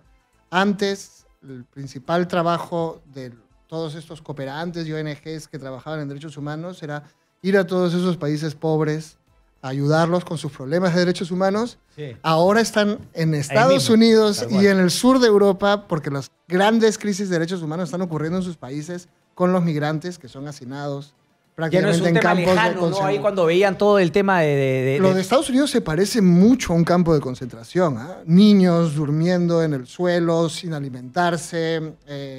Los migrantes que cruzan el Mediterráneo, hay orden del gobierno italiano de dejarlos morir. Sí, el último caso, ¿no? del barco, justamente. Todos esas, o sea, lo que los hacía muy fuertes a Occidente era ser los países que defendían los derechos humanos, y estas cosas se están debilitando a una gran velocidad. El libro, Santiago, ¿cómo conocí a las gemelas Pichicato? Cuéntanos un poquito, ilustraciones de Carmen García, ¿de qué va? Es una historia que he escrito con mis hijos, justamente pensando en no hablar de política ni de nada periodístico, y de jugar y de pasar tiempo con mis hijos, y de divertirnos. Así que es una historia llena de personajes delirantes, es muy surrealista. Hay un general mariscal de campo que huele a pipí de gato. Hay una gran pesadilla de los niños. ¿Sabes? Esa tía gorda y enorme que viene a darte un beso cuando eres niño y ves esos labios salivosos con bigote que se te acercan. Esa es la tía Brígida, otro de los personajes. Hay mucho humor, pero también hay brujas, monstruos y una especie de orco que se llama Druco, Y en el fondo es la historia de estas gemelas y su familia, por encontrar una familia, por encontrar su lugar en el mundo y las personas que quieren que formen su familia. Celeste y Marina Pizzicato, ¿cómo así? Ya me dio curiosidad, pero me he dicho que sería Pizzicato en italiano, pero Pizzicato, ¿cómo así das con este apellido? ¿Hay ahí una alusión a algo? ¿Cómo es un poco ese tema? Me he dado cuenta que en mis historias de humor, hay otra que se llama Oscar y las mujeres, el personaje se llamaba Oscar Colifato, y que hay una tendencia al italiano inconsciente, que yo creo que tiene que ver con que tener un apellido italiano impronunciable que parece de chiste, ¿no? Y entonces no lo piensas, pero pongo muchos apellidos italianos que parecen de chiste porque mi propio apellido me suena de chiste. En el colegio me preguntaban por qué te dicen Roncaiolo y creo que me gusta. ¿Y por qué complicado de pronunciación? Porque hay mucha gente de Roncaiolo, Roncagliolo, por ahí un poquito el tema. ¿Cuál es la pronunciación correcta? En italiano es algo así como Roncagliolo, pero eso se llama Roncaiolo nomás, ¿no? Claro. Y lo mismo en las Pizzicato, que se dicen Pizzicato. Ahora, veo acá, por ejemplo, más 10 años. Quiere decir que es un poco recomendado para niños de arriba de 10 años, pero es un libro también para adultos, para que los adultos lo compartan con su hijo. ¿Cómo es un poco eso? Yo nunca he pensado, cuando escribo libros para niños, en escribir cosas que solo puedan leer los niños. Tal cual. Me gustan los autores que escriben para niños cosas que podemos leer los adultos, como Roald Dahl, como Michael Ende, como Lemony Snicket. Me parece que tú puedes hacer gran literatura con imaginación y con surrealismo y con humor. Lo que pasa es que si es como muy poco realista, mejor se lo das a un editor para niños. Los adultos tienden a leer cosas muy realistas, muy cercanas a la realidad social, sobre todo. Pero para mí este libro es tan adulto y tan una novela como cualquier otra novela que ¿Y por qué crees eso? Que finalmente los adultos les es cada vez más difícil, digamos, abstraerse un rato de la realidad y poder finalmente liberar la imaginación para comenzar a volar con lo que plantean libros para niños. Creo que crecer es ir perdiendo la imaginación también. La vida nos obliga a tener muy claros, ¿no?, nuestras responsabilidades y nuestras realidades. Sé realista, pon los pies en la tierra. Esto te lo han dicho 15.000 veces. Correcto. Y eso te ha obligado a ir perdiendo la imaginación. Los niños tienen una capacidad fascinante y obviamente como autor para niños yo voy a contar muchos cuentos a colegios y se los cuento a mis hijos. Y me fascina la capacidad que tienen para asumir como reales la bruja hedionda del cuento, Pulgarcito y el ogro, y cuentas una buena historia y no importa que tan delirante sea lo que ocurra, para el niño es real y puede perderse en esa nueva realidad. Y creo que los autores deberíamos conservar más esa capacidad. Los autores, pero también los lectores, ¿no? O sea, finalmente eso que dice, ¿no? Vargas Llosa, de poder finalmente de un texto y empezarlo a imaginar, cosa que no te permite, ¿no?, la televisión, las imágenes, que obviamente te circunscriben a eso que te presenta la imagen. Pero es un poco ese ejercicio también que se va perdiendo. ¿Crees que la lectura se está perdiendo o que finalmente tiene un nuevo auge ahora, viendo lo que pasa en la Feria del Libro, sobre todo? Yo creo que nunca se había leído tanto como ahora en este país. Es obvio, además es una cifra, es clarísimo. La Feria del Libro, que mete como 600.000 personas cada año, es una feria. La Feria del Hogar es un Chancaya 20, es una cantidad de gente, ¿no? Y una festividad. Pero otro de los clichés que vamos repitiendo por la vida ya no se lee. También lo decían cuando nosotros éramos chicos, no te lo decían cuando eras chico. Todo el mundo está convencido de que ya no se lee y de que este es el invierno más frío que ha habido.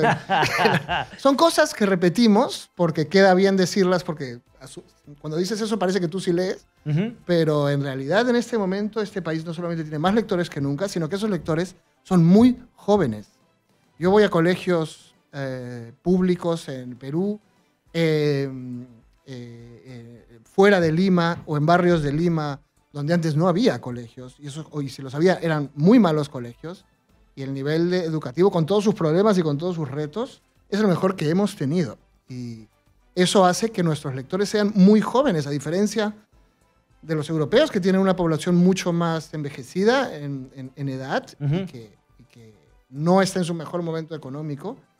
Aquí, en los últimos años, la cantidad de lectores ha crecido muchísimo. ¿Autores? Los lectores son los que permiten. Ahora, ¿no? O sea, viene ahora, ¿no? Cristina y nos entrega el libro de colegas periodistas. O sea, cada vez más autores, cada vez más libros publicados. No todos entran en la novela. Un fenómeno muy interesante es ese libro que tienes, Vladimiro. De Luis Johamovitz. Y muchos otros libros que han sido de los más vendidos en la feria de los últimos años son reediciones. Son libros que estuvieron publicados hace 20, 15 años. Eso confirma un poquito que ahora se lee más. Y cuyos lectores han aparecido 10 años después, han aparecido los lectores para esos libros, ¿no? No había, o sea, no se reeditaban especialmente y de repente vienen y son el más vendido del año. Porque los lectores son un fenómeno nuevo. Y cuando hay lectores, hay más autores porque ya no ocurre lo que pasaba hasta mi generación, que es que si eras escritor te tenías que ir. Los autores de mi generación y menores pueden trabajar y escribir en el Perú perfectamente y publicar sus libros. Hay calidad de literatura, obviamente, pero también hay una calidad que tú recomendarías para la lectoría, es decir, claro, porque finalmente a uno le dicen, bueno, no, lee lo que te provoca. Yo siempre digo, claro, hay estos clásicos que uno dice, no, lo tengo que leer. Bueno, si no te gusta, lo dejas, vas a otro, dale una segunda oportunidad, porque finalmente uno nunca sabe, pero hay obviamente una calidad que tú recomendarías de lectura. Están los temas de autoayuda, etcétera, etcétera, que muchos no recomendarían, o finalmente tú crees que, digamos, la lectura hay que fomentarla como dé lugar y luego ya vendrá de parte de cada uno qué decide leer. Yo creo, y lo que trato de hacer con mis hijos y lo que veo que hacen los profesores cuando funcionan, que tú tienes que enseñarle a los niños los libros que vayan a disfrutar. No hace falta que les des un libro de 500 páginas en español antiguo. Lo que lograrás es que odie leer. Okay. En cambio, si les das libros con historias que les interesan y que les gustan, ya llegarán ellos al libro en español antiguo. Nadie te enseña por qué te gusta el fútbol o por qué te gusta el sexo. Lo haces si te gusta. Y lo mismo es la lectura. Es una experiencia agradable, es una experiencia interesante, pero hay que encontrar los libros que empatan con cada chico, ¿no? Y en el caso del Perú, no solamente hay calidad de muchos autores literarios, sino una de las cosas que me parecen más interesantes es que este país en los últimos años se ha estado contando su propia historia. Sí. Hay libros de personas. Cuando yo iba a la universidad no había biografías, ni memorias, ni crónicas. Había ensayos sociológicos, abstractos. Pero hoy tienes libros sobre Vladimiro, tienes libros sobre los presidentes, tienes libros sobre... de Martín Vizcarra, que no cumple todavía 2 años de gobierno. Claro, hay libros sobre las personas que han hecho la historia de este. Son las historias mucho más fáciles de leer para el público. Correcto. Que los análisis sociológicos, que eran fáciles de leer para los estudiantes de humanidades y sociología. Y eso está acercando nuestra historia. Bueno, también ese punto, entonces, ¿no? Para terminar, o sea, se rompe esa visión por ahí elitista que había de la lectura, porque, ay, sí, yo leo que por aquí, pero ahora un poquito que se abre más y ahí, piano, iremos llegando a esa calidad de lectura que permita finalmente a la gente, de motu propio, decidir qué es lo que le gusta y qué no. Vamos llegando y yo voy a la feria, veo a un público joven que me trae libros, desde niños hasta grandes. Hay chicos de 12 años que me traen libros, chicos de 14 y gente de 40 años. Los veo en los colegios y creo que debemos saber. Está muy bien ser críticos y que siempre estemos señalando todas las cosas que van mal para cambiar. También, claro. Pero claro que sí. No deberíamos dejar de tomar en cuenta las cosas que están yendo bien y la lectura está creciendo. Pero ya de 2 horas que dedico al programa, pues 2 horas y 1 minuto es para hablar de las cosas malas. Muchas gracias. ¿Cuál es el próximo libro que preparas? ¿Todavía? No lo sé, voy muy lento. Muy lento. Piano, como dirían las gemelas Pichicato. Te lo hará llegar Cristina. ¿Cómo no? Cristina. Pausa y venimos. Con Cristian Hutbalker. Minutos, vámonos hasta el Congreso de la República, un nuevo despacho. Álvaro, cuéntanos, adelante. Parlamento Nacional nos encontramos con el congresista Moisés Díaz, quien hace unos días nada más acaba de renunciar a la bancada oficialista. Bienvenido a Exitosa, y ya sabemos que usted se va a incorporar dentro de la bancada que está formando el congresista Juan Cheput. Bueno, para mí es una primicia, pero ya ustedes saben, acabamos de decir, voy a firmar el documento. Hemos llevado una reunión anoche, le he pedido 2 cosas fundamentales. Uno, de que me dé libertad en mi situación de conciencia cristiana, y el otro, en el aspecto que tenga que apoyar al presidente, tenga mi voto a favor. Son 2 cosas fundamentales y espero estar de acuerdo en muchas cosas. Ahora, ¿va a ser bajo la bancada de Contigo, ustedes son la mayoría oficialistas, o bajo la de concertación republicana? No, yo creo que es la bancada verdaderamente oficialista, ¿no es cierto? Aquí están los que han fundado Peruanos por el Cambio, acá están todos los elementos contundentes, y yo creo que en esa medida nosotros vamos a trabajar, a hacer de conocer y hacerlos ver al gobierno actual que hay un plan de gobierno para lo cual la población ha votado. Eso bajo la bancada de Contigo. con la bancada contigo. En ese sentido también, congresista, tenemos entendido de que Yanet Sánchez también ya ha oficializado en este caso que van a estar dentro de esa bancada y de repente también van a poder de esa manera participar de la mesa directiva. No sabemos todavía esa parte. Ahorita voy a bajar, vamos a declarar para hacer una conferencia de prensa. Te estoy dando la primicia antes que a todos. Bien, muchísimas gracias, congresista. Bien, entonces la información que se tiene desde el Parlamento Nacional, informó Álvaro Tapia para Exitosa. Ya ha dado la primicia, Álvaro. Caracha. A ver, remates de SUNAT. ¿Qué es lo que tenemos que conocer? Ponme la musiquita, maestro. Papá, ¿me puedes dar 50 soles? ¿40? ¿Para qué quieres 30? Si con 20 te alcanza. Toma 10 y dale 5 a tu hermano. En Exitosa, cuidamos tu bolsillo.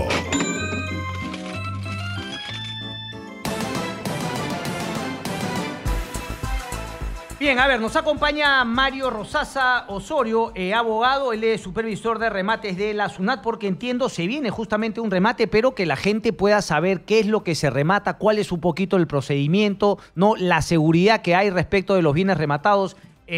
Doctor Rosasa, muy buenos días, gracias por estar aquí. Buenos días, Cristian. Cuéntanos un poco, por favor, ¿cómo así? ¿Qué es lo que se viene en este remate de SUNAT? ¿Hay una fecha definida? ¿Cuándo es? Cuéntanos un poquito. Sí, el día de mañana, miércoles 24 de julio, a partir de las 11 de la mañana, se va a llevar a cabo el 7º remate del año que convoca la Intendencia de Lima de la SUNAT. Se va a realizar en el auditorio de SUNAT, que se ubica en la avenida Agustín Gamarra, 680, en Chucuito. ¿No? En esta oportunidad se van a rematar 17 inmuebles. Okay. De esos 17 inmuebles, 10 son depósitos ubicados en la cuadra 1 de la calle Los Orzales. Tenemos también 2 terrenos, 2 locales industriales en Lurín de más de 4.000 metros cuadrados. También tenemos un terreno en Puente Piedra, también de 4.500 metros cuadrados, una oficina en Miraflores y diversos inmuebles que la población va a poder encontrar mayor detalle en la página rematestributarios.sunat.gov.pe. Dame un ratito, porque ¿qué son las imágenes que estás poniendo? ¿Son imágenes de apoyo o son imágenes vinculadas a, bueno, la gente que no nos ve? Pero ¿son los terrenos que están en remate o qué? Mira, sí, la información, como te digo, para la gente que no nos ve, la va a poder encontrar en la página web que estaba indicando, que es rematestributarios.sunat.gov.pe. Ahí van a poder encontrar las medidas, van a poder encontrar los precios bases, que están por debajo, evidentemente, del valor de tasación. A ver si alguien me responde la pregunta. Las imágenes que estamos viendo, que estás mostrando aquí atrás, ¿sabes a qué responden? Son... de casas rematadas, o son las casas parte del remate. Ven conmigo, mejor no nos compliquemos. Es imagen de SUNAT, dicho sea de paso. A ver, ¿cuál es un poquito el procedimiento para presentarse? ¿Se llega el mismo día o hay que finalmente presentar con alguna anticipación una inscripción o algo? Cuéntanos un poco. Participar es bastante sencillo. Lo único que tienen que hacer los ciudadanos es presentarse con su DNI en el auditorio de SUNAT, identificarse, los registran e ingresan al remate. Eso se hace el mismo día, no es necesario una inscripción previa, no es necesario pagar algún derecho por participación.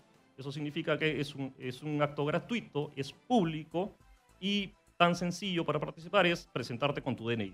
Solamente se necesita eso. Ok, ¿por qué se ha llegado a ese extremo? ¿Qué son estos bienes que finalmente remata SUNAT? El remate es la última etapa de la cobranza coactiva. Previamente se le hacen notificaciones a los deudores, hay un acercamiento para que puedan cancelar la deuda tributaria.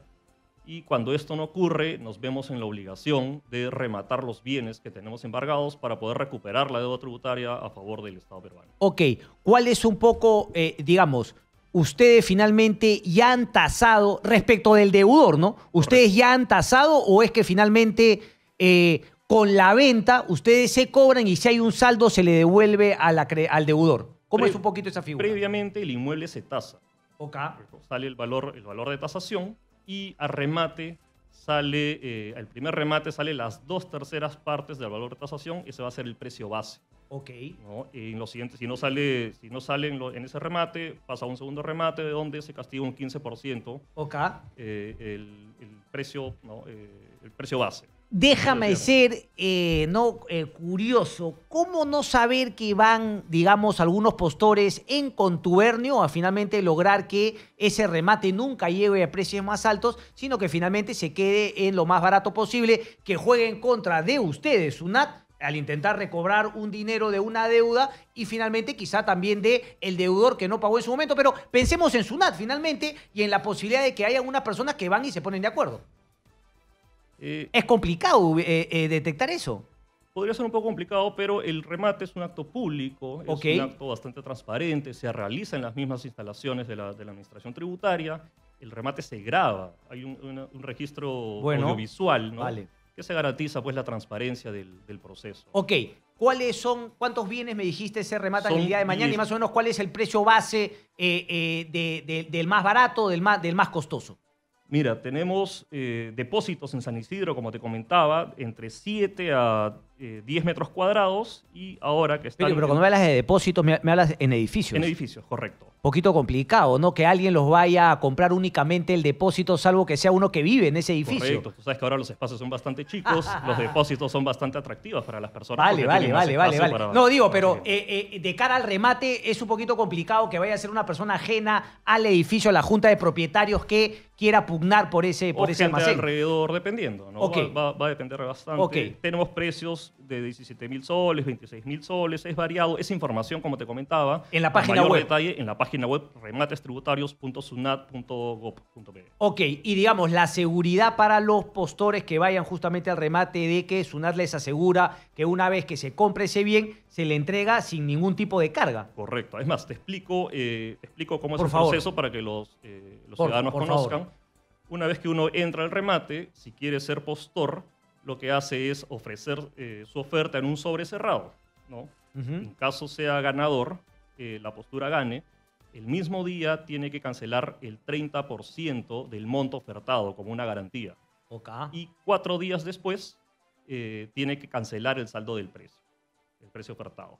Esta garantía la tiene que dejar en cheque certificado, cheque de gerencia o en todo caso en efectivo.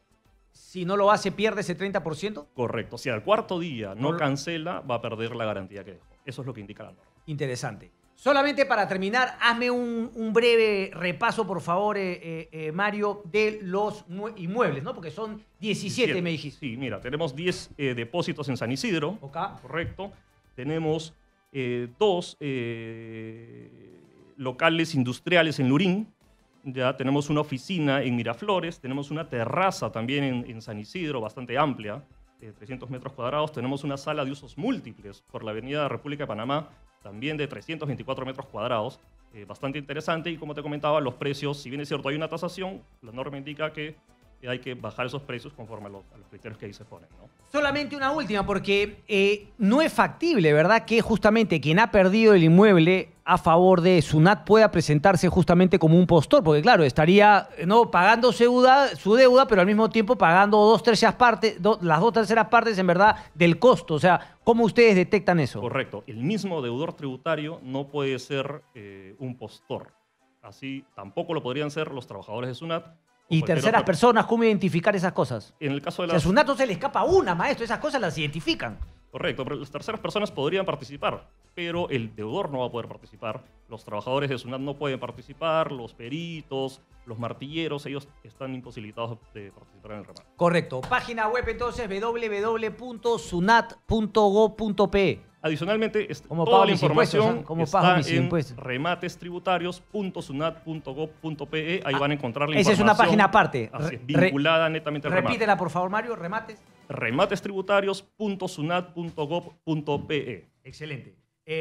Mario Saza, un placer. Muchas gracias. Muchas gracias. Hacemos una pausa y viene Giovanna Rocha. Ahora son 2, conmigo esta mañana. En Exitosa hemos presentado Informamos y Opinamos con Christian Hudbalker.